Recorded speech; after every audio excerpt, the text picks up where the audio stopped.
semuanya, Assalamualaikum warahmatullahi wabarakatuh. Ketemu lagi dengan aku, Nisa. Kali ini, Nisa akan sharing mengenai pengambilan keputusan. Berbicara pengambilan keputusan, Nisa mau tanya dulu nih sama teman-teman. Teman-teman pernah nggak sih berada pada suatu kondisi di mana teman-teman harus menentukan keputusan, baik itu soal karir, pendidikan, atau bahkan pasangan. Tapi terkadang kita gegabah dalam menentukan suatu keputusan. Kita tidak tahu keputusan itu tepat atau kurang tepat. So, di sini Nisa akan berbagi tentang bagaimana agar kita tidak gegabah dalam mengambil suatu keputusan. So, langsung aja ke videonya.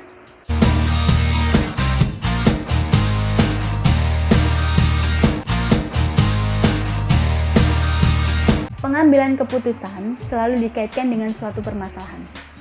Sehingga hampir dari kita semua mengambil keputusan ketika kita dihadapkan pada suatu permasalahan yang harus diselesaikan. Kenyataannya, kebanyakan dari kita ketika mengambil keputusan tidak dapat membedakan mana yang gejala, mana yang masalah. Gejala sendiri adalah tanda-tanda kasat mata yang dapat kita rasakan oleh panca indera dalam satu kondisi yang tidak biasa terjadi pada diri kita sendiri. Sedangkan masalah adalah sumber yang timbul dari suatu kondisi yang sedang terjadi. Biasanya, suatu permasalahan tidak dapat langsung kita kenali, karena permasalahan membutuhkan data, informasi, dan juga analisis. Lalu, bagaimana cara kita menentukan mana yang membutuhkan prioritas pengambilan keputusan? Di depan sini kita umpamakan berbagai fenomena gejala yang terjadi ketika menurunnya produktivitas sumber daya manusia.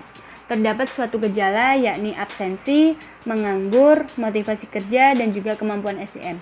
Kita asumsikan pada bulan Juni tanggal 5, 10, 15, dan juga 20.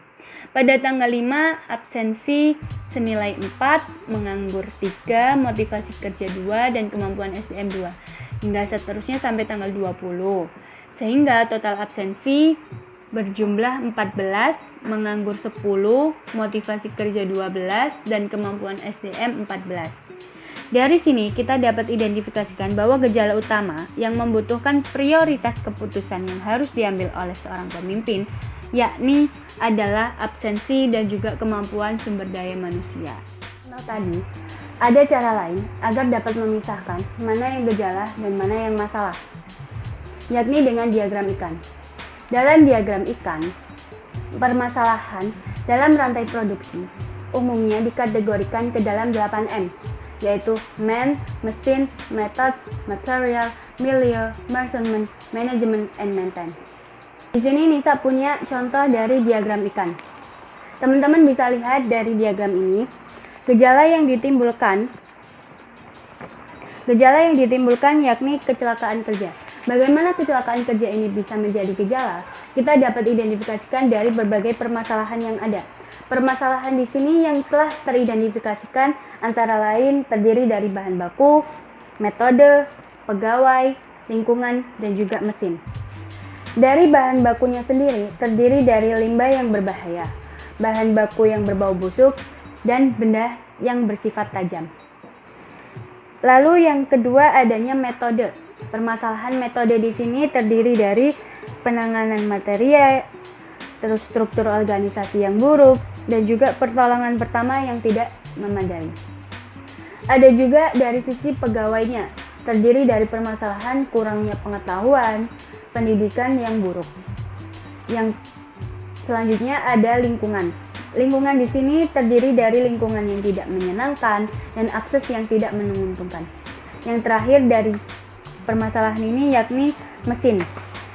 Di sini mesin terjadi permasalahan yakni alat yang digunakan bukan alat yang ergonomis dan juga kurangnya peralatan keamanan. Dari permasalahan ini, maka terjadilah kecelakaan. Selain pengambilan keputusan yang memisahkan antara gejala dan masalah, lalu dengan menggunakan diagram tulang ikan, ada juga pengambilan keputusan berdasarkan intuisi. Menurut bagi Freud, intuisi sendiri dibagi menjadi dua, id dan superego. Nah, id sendiri yaitu insting, dimana nantinya kita ketika mengambil keputusan kita menggunakan insting kita. Sedangkan yang kedua yaitu superego. Superego di sini adalah ajaran baik buruk manusia mengenai etika dan kepribadian, atau lebih singkatnya yaitu moralitas. Nah, terkait dengan materi ini, sebelumnya Nisa punya cerita nih. Jadi, Nisa dan teman-teman satu kelas Nisa itu diberikan tantangan oleh salah satu dosen pengampu mata kuliah teori pengambilan keputusan untuk beranikah teman-teman memberikan barang kesayangan teman-teman kepada orang lain. Ini juga terkait dengan materi superego yang tadi Nisa bahas. Itu di sini Nisa udah siapkan ketiga barang yang nantinya akan Nisa berikan kepada orang lain. Kenapa Nisa memberikan ini? Selain ketiga barang ini adalah kebutuhan kita sehari, jadi angka baiknya Nisa bisa berikan kepada orang yang jauh lebih membutuhkan, dan semoga aja harapan Nisa nantinya ketika Nisa berikan ini kepada orang lain bisa digunakan sebaik mungkin dan jauh lebih bermanfaat dibandingkan hanya disimpan di dalam lemari. Kesimpulan dari video ini, ketika teman-teman mengambil keputusan, pisahkanlah terlebih dahulu mana yang gejala dan mana yang masalah. Temukan gejala utama yang membutuhkan prioritas keputusan sehingga teman-teman dapat melakukan tindakan lebih lanjut.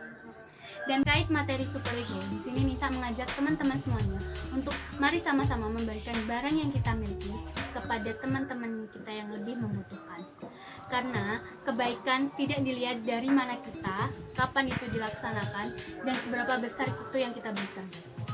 Sekecil apapun yang kita berikan, asalkan kita ikhlas, insya Allah dapat bermanfaat bagi orang-orang yang jauh lebih membutuhkan. Terima kasih sudah nonton video ini, semoga bermanfaat. Ambil yang baiknya, buang yang buruknya. Sampai jumpa di video selanjutnya. Wassalamualaikum warahmatullahi wabarakatuh. Bye bye. Don't forget to like, comment, and subscribe.